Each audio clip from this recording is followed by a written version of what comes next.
जय जय श्री राधे श्याम। मानिसको 4 लक्षण हुन्छ हेर्नुस्। 1 उत्तम, 2 मध्यम, 3 अधम, 4 चाण्डाल।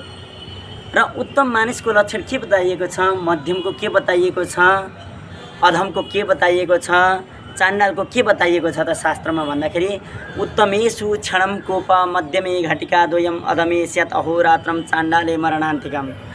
उत्तम व्यक्ति भनेको हेर्नुस् क्षणिक रिसाउँदछ, मध्यम व्यक्ति भनेको धेरै रिसाए 2 घण्टा रिसाउँछ हेर्नुस्, र अधम व्यक्ति भनेको 24 घण्टासम्म रिसाइरहन्छ हेर्नुस्।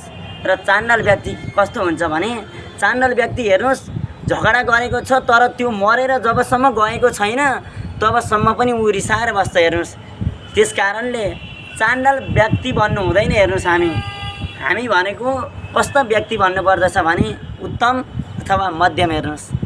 बन्न सकिन्छ भने हामी उत्तम बन्नु जरुरी छ, सकिन्न भने मध्यम बन्नुस् हेर्नुस्। 2 घण्टा मात्र, त्योभन्दा धेरै रिसायो भने हेर्नुस् चाण्डाल भएर गइन्छ। त्यसकारणले गर्दाखेरि हामीले बुझ्नु जरुरी छ। जय जय श्री राधे श्याम।